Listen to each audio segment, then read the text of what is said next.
monsters are pitiless predators, merciless murderers. They're a force of nature that you don't want to encounter. In a bug battle, there is no such thing as gracious in defeat.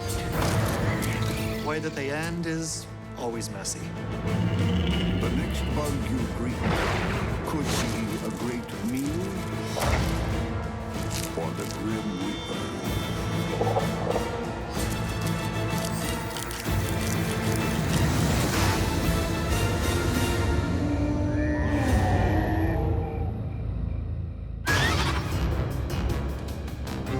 When a leafcutter ant soldier engages a speckled house spider, it's power versus patience.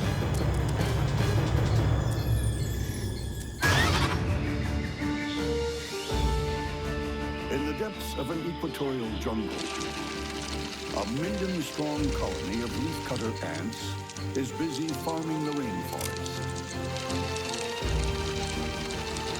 Each worker focused on the production of fungus. Leafcutter ants are really the farmers of the animal world. They cut vegetation that they then grow fungus on. So the ants actually live off of the fungus, not the plants.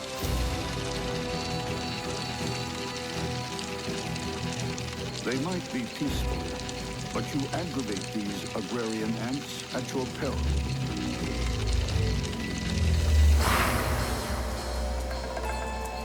At the first sign of trouble, you find yourself face to face with a leafcutter soldier. There's got to be constant guarding of the colony so that they don't get attacked, both foraging lines and the colony itself. You don't mess with a leafcutter ant soldier. These hulking warrior ants dwarf the workers. Their bodies are protected by tough armor. The massive bulbous head supports some of the ant world's most fearsome weapons. Strong, hardened mandibles, powerful enough to pierce human skin, crush and slice.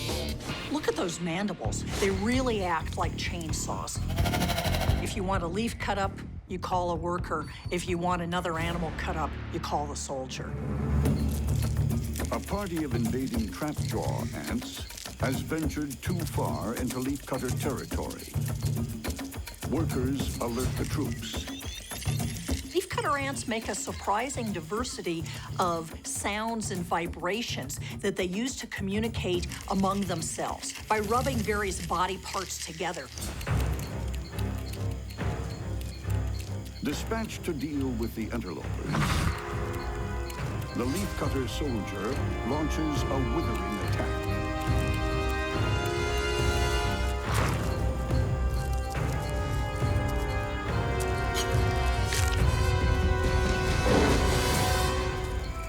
Its enormous mandibles clamp down. Although the soldier is wiggling its abdomen around, it doesn't have formic acid, it doesn't have a sting. However, its mandibles are so strong that it's literally able to take control of the situation. Ordinarily, trapjaws are ferocious fighters, but against the soldiers, they don't stand a chance.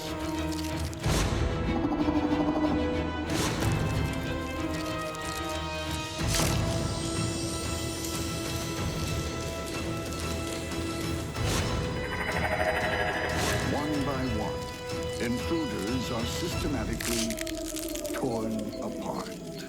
As you can see, cutting this trapjaw ant in half was no more trouble than the workers cutting leaves in half. Trapjaw body parts litter the leaves. It's an awesome display of brute strength and single-minded savagery.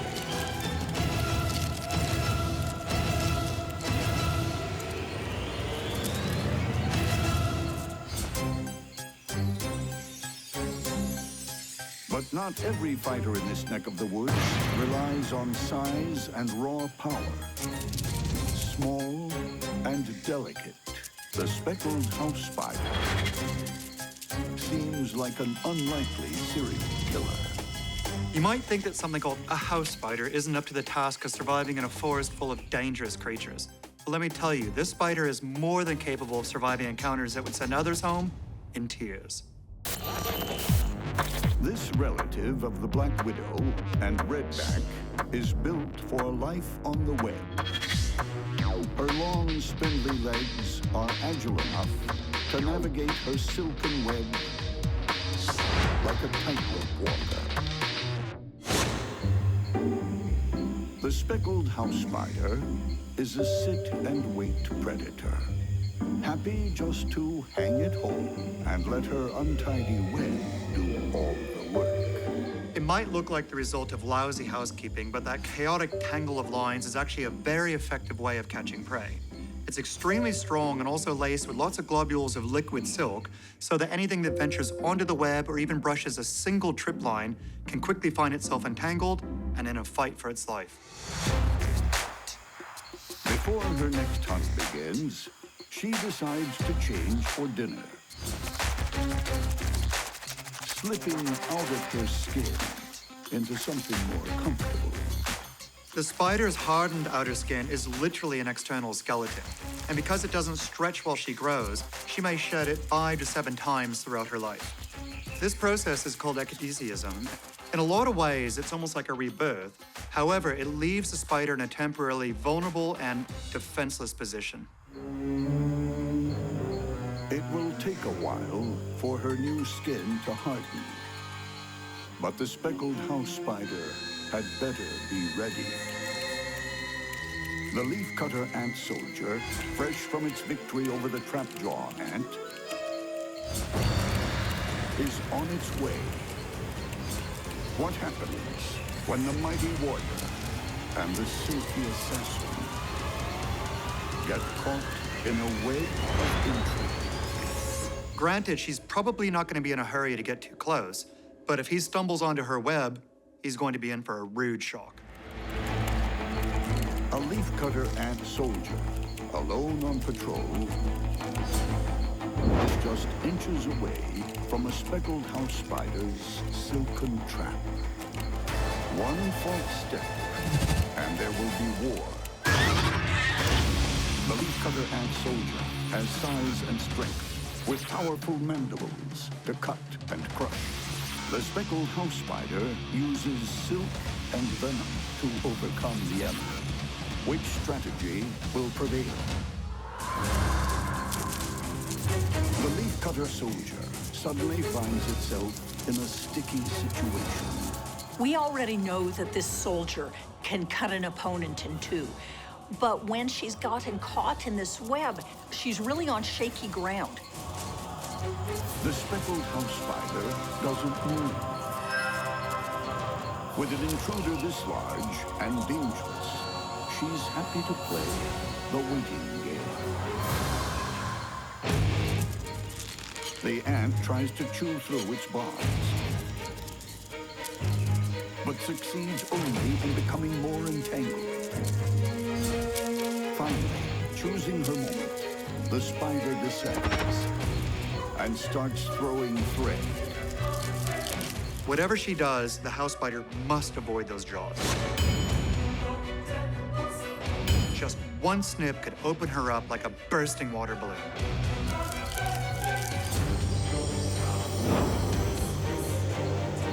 Then, moving incautiously, she delivers a toxic kiss, narrowly avoiding the ant's slashing jaws.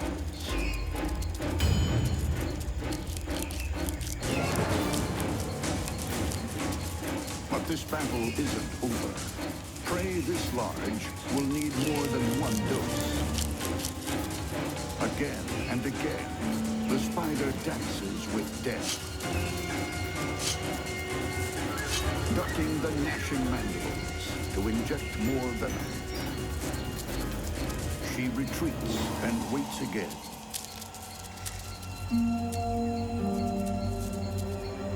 Killing time while her potent chemical cocktail finishes off this soldier of misfortune.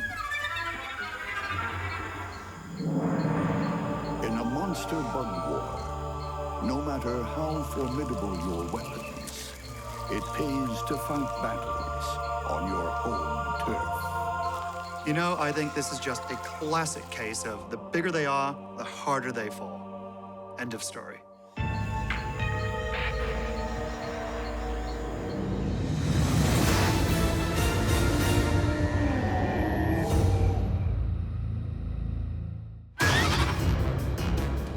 When two jumping spiders go head-to-head, it's a case of look before you leap.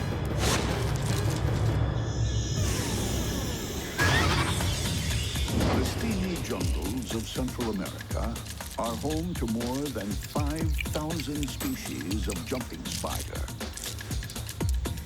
each one more striking than the last.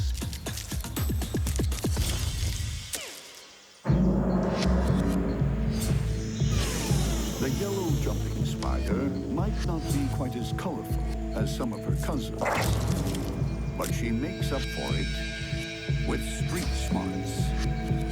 They've got relatively simple brains, but they're clearly using these brains in really complicated ways to remember where things are and make quite complicated decisions about how to attack their prey. The huge comic book eyes are constantly peeled for prey they can see 40 body lengths away. And don't think for a second that you can sneak past unnoticed. She really does have eyes in the back of her head. A total of 8 orbs ring the head, providing a wide-angled world view. The smaller eyes focus on movement, so they detect something moving in front of them. It's the big anterior median eyes that provide the crucial information for where and when to attack. Those extraordinary orbs sense color, contrast, even ultraviolet light. Just what you need when pinpointing prey and launching long-range attacks. Death comes swiftly. Fast-acting venom paralyzes the victim almost instantly.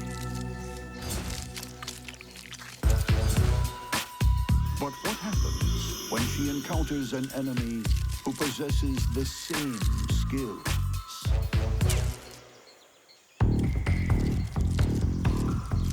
The tiger jumping spider has also earned her stripes as a pouncing predator.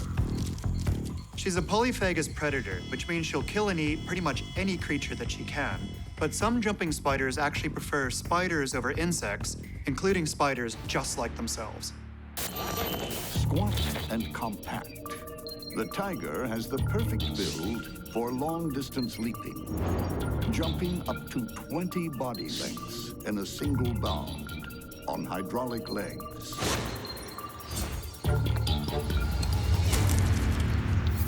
Now that's deadly accuracy, a direct hit.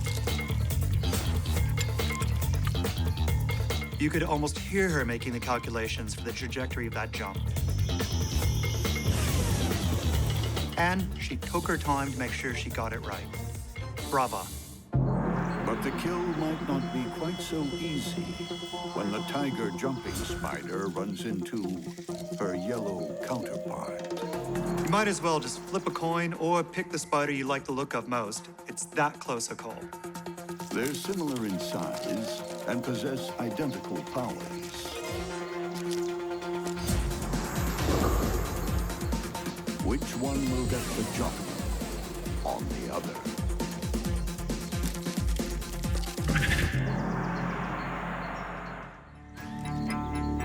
On a rainforest leaf, two jungle gymnasts are about to meet in mortal combat.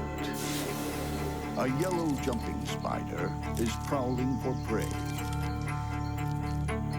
Nearby, a tiger jumping spider will happily make a meal of her close relation.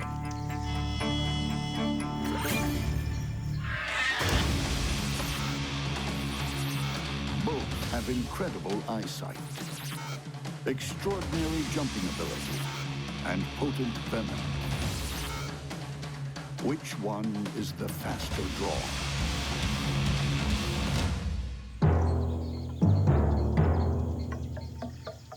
The combatants eyeball each other. If spiders could break out in a nervous sweat, they would both be doing it about now, because they can both see and recognize the danger that they're both facing. The yellow jumping spider holds her ground. The tiger blinks first, backing off, but changes her mind.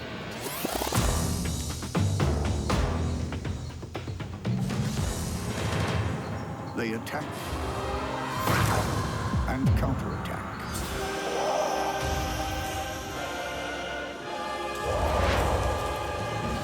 It's a standoff. The tiger makes a strategic withdrawal. The yellow jumping spider is on full alert. But the tiger has a new vantage point. It's all about establishing the best angle of attack and getting in an accurate shot first. Like its feline namesake, the tiger pounces.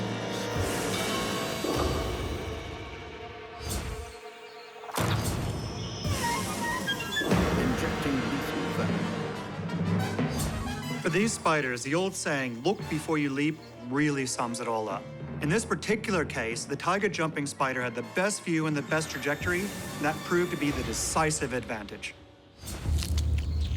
Like any tiger in the wild, feeding isn't about dining etiquette. She vomits digestive enzymes into her victim and slurps up the liquidized flesh, leaving the yellow jumping spider very deflated. So much for the sisterhood.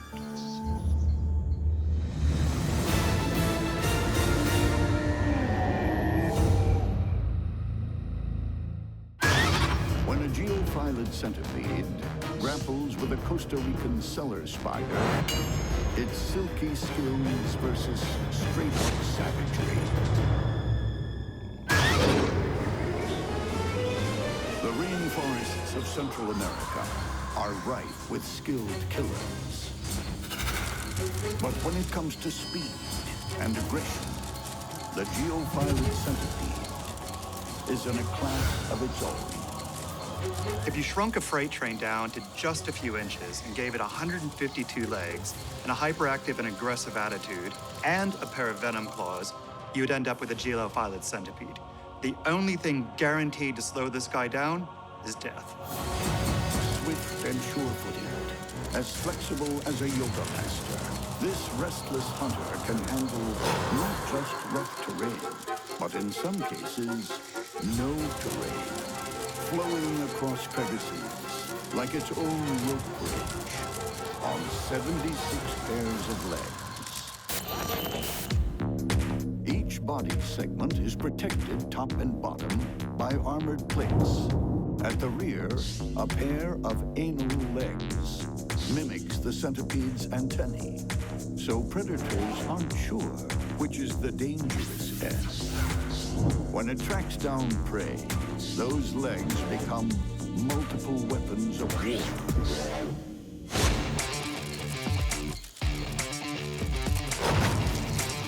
The instant he makes contact with the prey, he wraps as many legs around it as he can and just ties it up.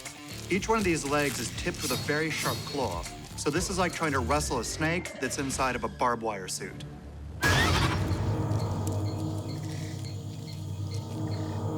With the victim pinned, the centipede puts its venom claws to work, injecting a lethal chemical brew.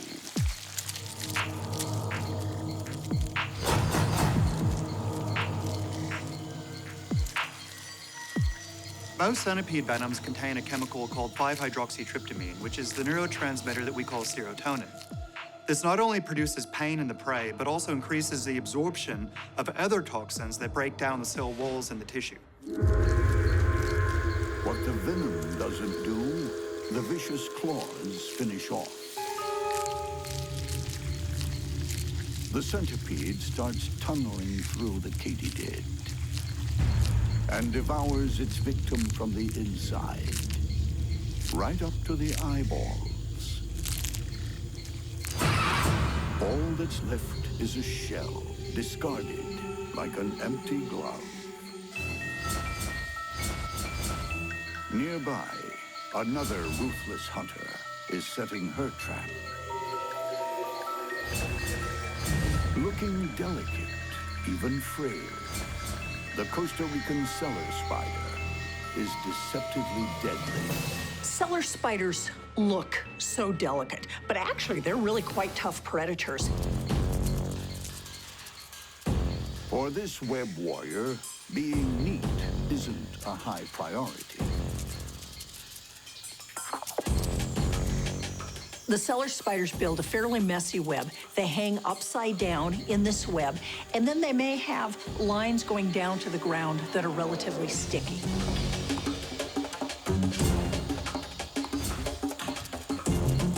When a bug blunders into her gossamer curtain, those extra long, thin legs start throwing silk thread in a rapid-fire frenzy of wrapping.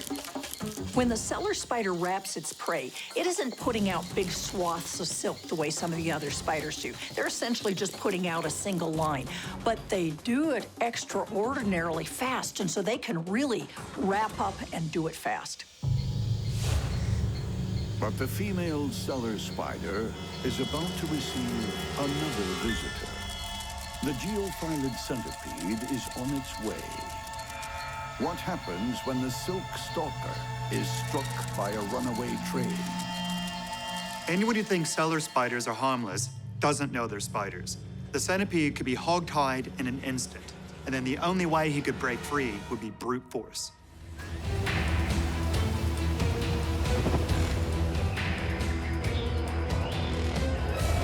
In a Central American rainforest, a hungry Costa Rican cellar spider is desperate to feed. A geophilid centipede is a potential smorgasbord, but it could also make a meal of her. The cellar spider smothers her enemy with silk before delivering a venomous bite. The geophilid centipede uses claw-tipped legs to grip its foe, and venom claws to inject a toxic chemical cocktail. With customary bravado, the centipede hurtles onto the web. That many feet, the odds of getting tangled up are enormous. If he doesn't break free quickly, the web owner will come down and scope him out. The cellar spider reacts instantly, lassoing the intruder with strand after strand of sticky silk. The first thing the centipede would normally do when being overwhelmed by a threat is head for the nearest crevice at high speed. But that's clearly impossible to do when you're being wound up with thread after thread of super sticky spider silk. The trapped centipede lashes about like a demented garden hose, trying to score a direct hit with its deadly venom claws. But the spider is always just out of range.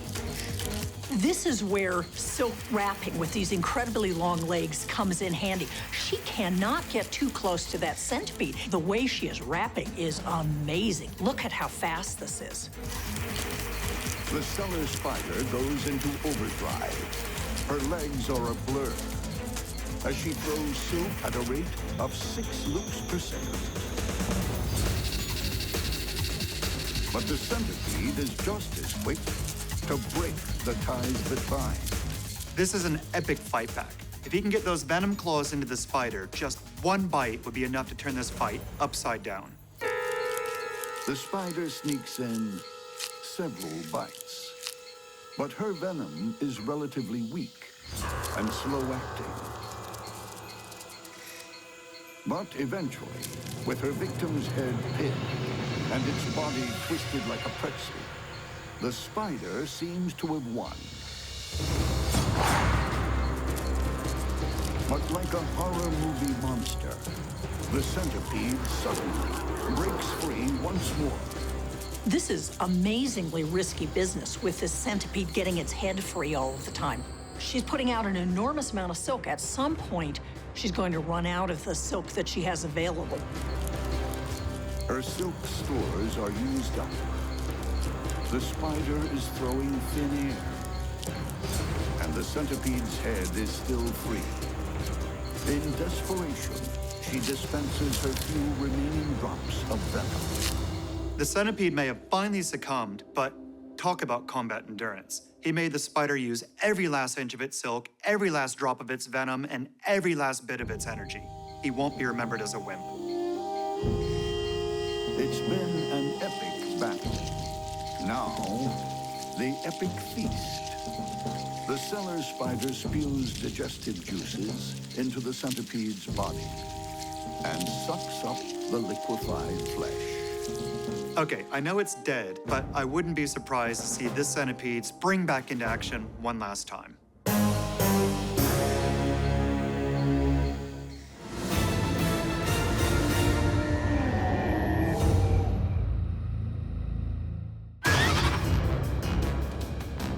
When an orange-mouthed tarantula and a scarlet-mouthed katydid cross paths, neither is nice.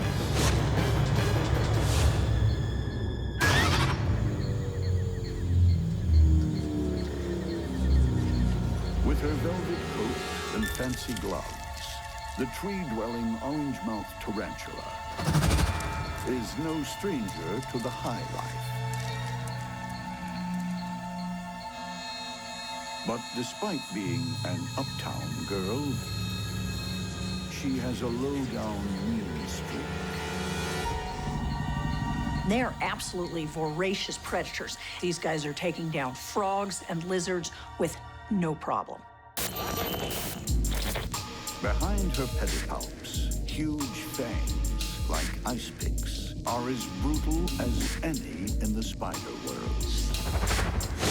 At the tips of her forelegs, dense tufts of hair form pads known as scapulae,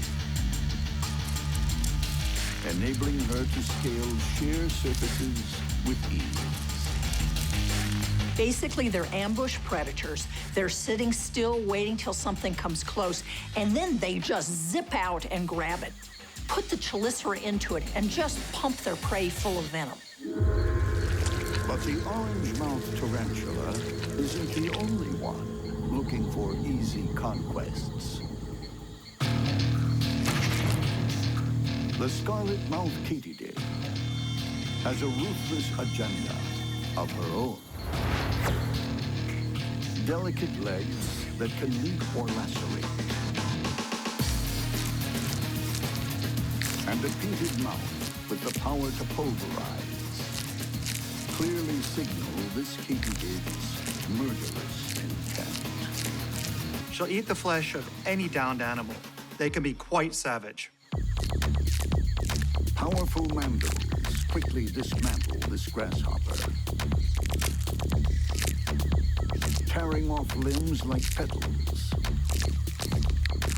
She's an expert at locating takeout dinners. Long antennae act like portable radar to help size up her prospects.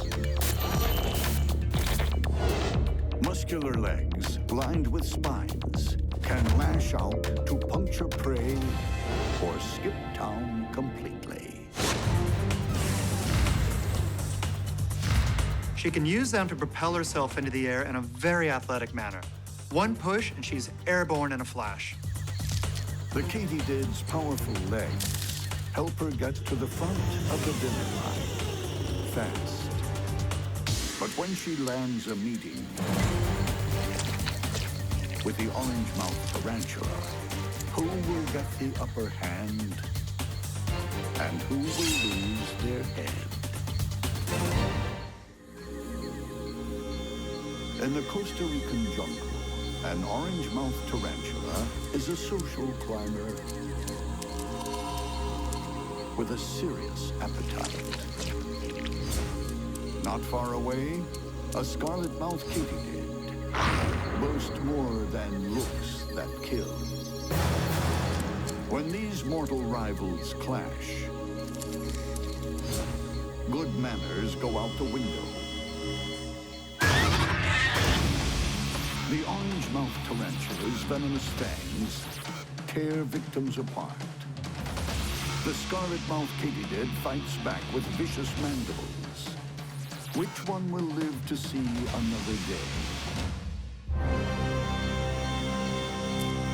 From neighboring branches, the katydid and the tarantula size each other up.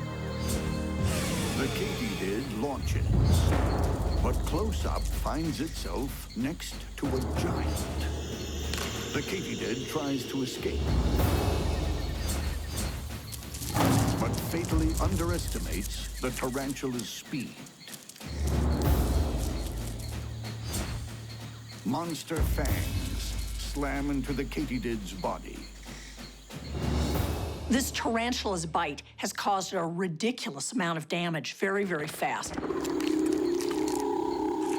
Spiked daggers rake through soft flesh as the katydid kicks impotently. She's just grinding away with these toothed chelicera and basically turning this katydid into soup.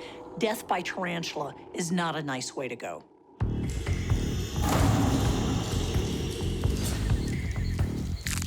The katydid isn't going without a fight. But she's locked in a spider death hold. The orange-mouthed tarantula puts the fight beyond doubt.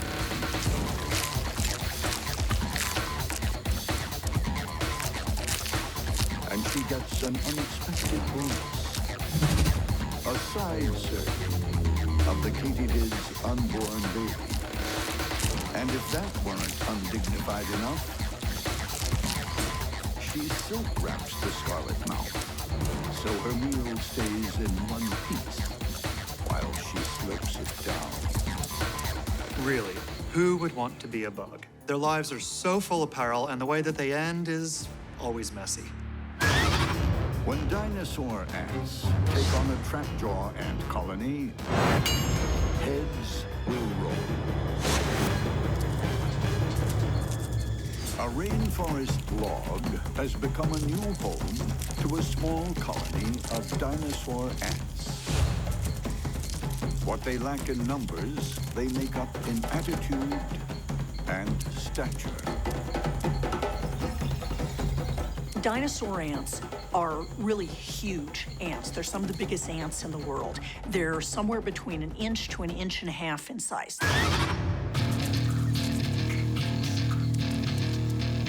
Those dinosaur-sized mandibles are just as adept at fetching and carrying nectar droplets as they are at gripping, stripping, and shredding their prey.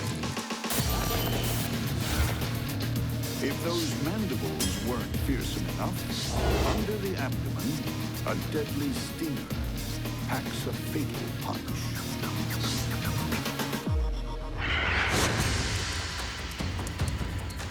A katydid unwisely ventures into the neighborhood. In dinosaur territory, trespassers aren't prosecuted. They're dismembered.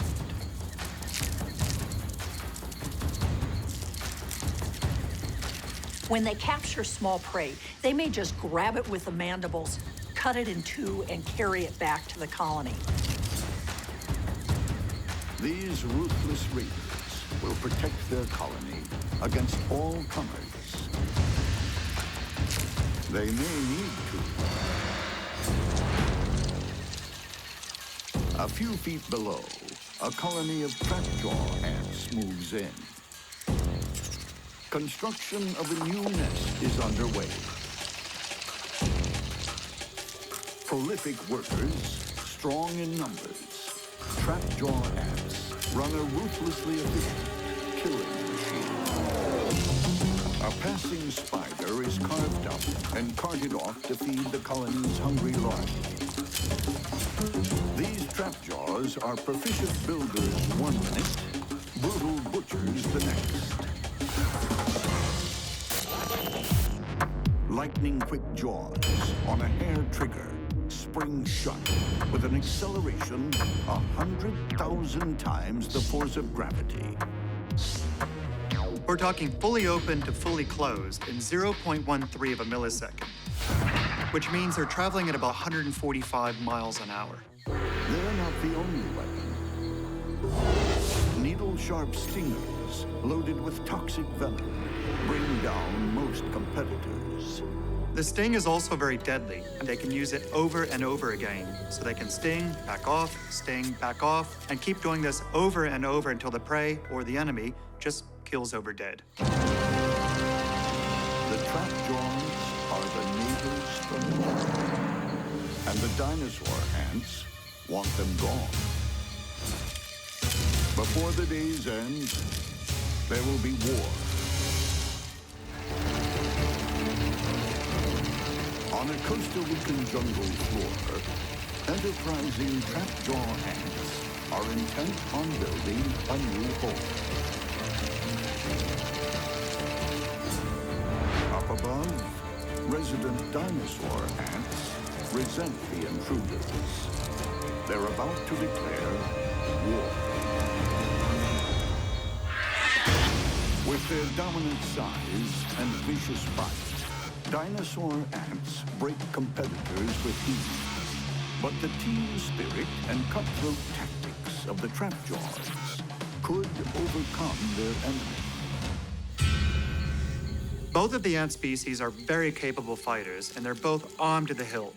No matter what happens, there's going to be mass casualties, and it's anyone's guess who will back down first. A dinosaur ant scout scopes out the enemy. It's intercepted by a forward party of fighting trapjaw ants. But the dinosaur's sheer size and huge mandibles win this skirmish. Dinosaur ant reinforcements arrive. It's clear that they've decided that offense is the best strategy in this situation. They might end up regretting it, but the battle is on. Angry trapjaws swarm the newcomers, hacking and spearing.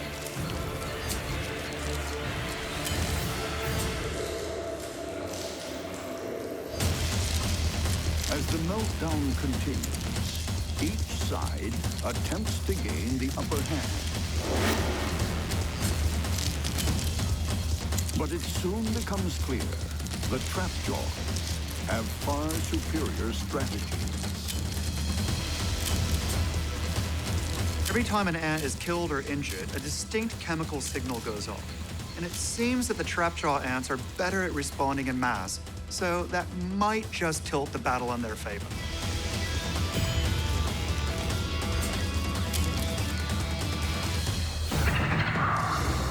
The conflict escalates.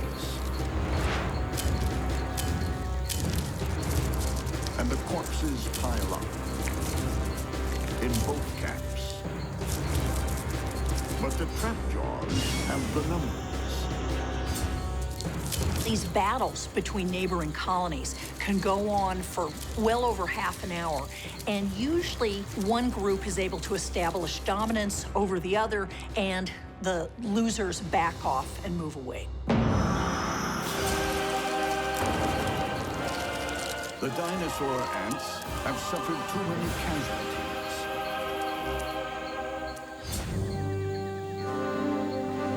They're a small colony. To fight on would be fruitless. The dinosaur ants retreat to their log to lick their wounds. And in the ceasefire, the trapjaws turn their weapons of war back into tools of the trade and resume their building. The neighbors from hell are here to stay.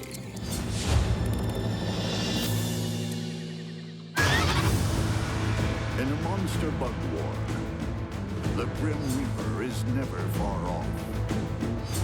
One lapse, and your life could be over.